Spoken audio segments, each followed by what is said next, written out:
small businesses being clobbered unfairly here? Yes, there isn't much here at all, much good news at all for small businesses across the country. We've seen that other groups have been recognised, and inflation has meant increases in spend, which in most cases, is perfectly understandable. But there's no recognition here for the extra cost for small businesses. It's a list of things that are going to become tougher for them, become more expensive, a lack of investment across the board, and a lack of support, I think, from the government. There are a few things we welcome in the statement from the Chancellor, but overall it's not great for the small business community and not great then for economic growth. Just quickly, sorry, just before I throw it over to our other guests, where are you actually finding that small businesses are specifically being clobbered? Are they paying more tax? Give us some specific numbers on this, really, to drill down into it.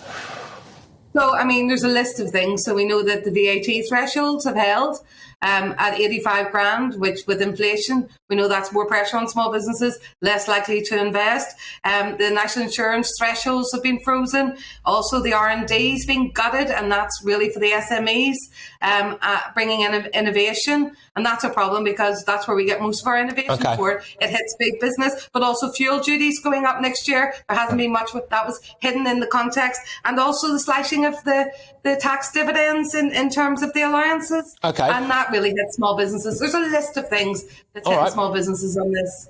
Now, Paul, I'll bring you in. Paul Monaghan, who is the director of the Fair Tax Foundation. Now, unless I'm wrong, last time I had you on, which was just a couple of days ago, the impression I left with from last time we spoke is that you thought that potentially some small businesses would be quite happy to pay a bit more tax given where we are now. It's not really true, is it? It is true. We have many, many small businesses who are fair tax mark accredited who outwardly and assertively want to talk about how proud they are to pay their taxes at a first year. I would make 2 points against what your previous speaker has said. The first one is that the R&D SME credit scheme needed to be completely reviewed.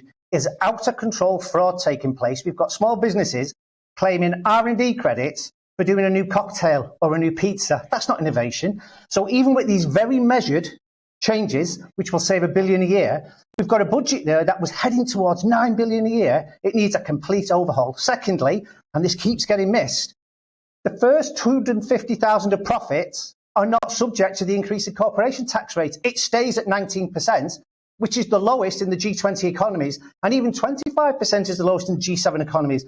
This is a tough times package for business, but the majority of business recognise, given the support they had through COVID, that this is a measured response and would welcome it. OK. Tina, I'll bring you back in. Tina Mckenzie, Policy Chair at the Federation of Small Businesses. You had loads of support during the coronavirus, and maybe you should welcome this. Do your bit. That's the words, pretty much, I'm paraphrasing, of Paul. I tell you what Paul is right about. Small businesses actually pay their way.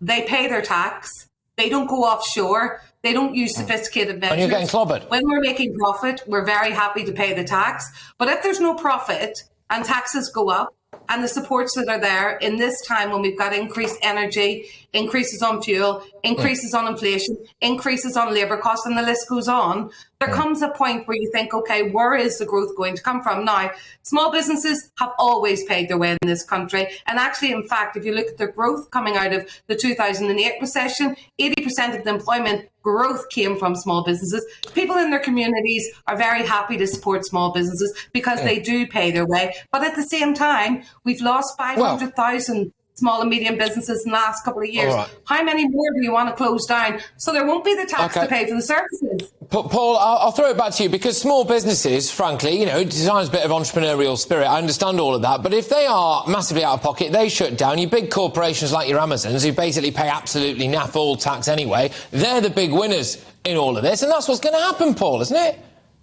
Exactly. Don't get me wrong, we are massively pro small business and we work with lots of wonderful small businesses and many of them are the most wonderful people you would ever meet. There are also not good small businesses. I don't want to fall into this, all small businesses are good, all big businesses are bad, because that is just not true. There's goodies and baddies on both sides.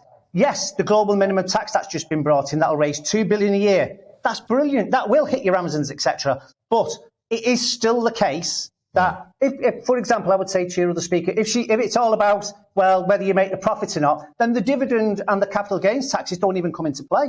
So I believe in small business. We believe in small business. We work with small business. But please, let's not try and make out that everybody's clean. Just particularly around the R&D credit scheme, there is rampant fraud taking place in that right now.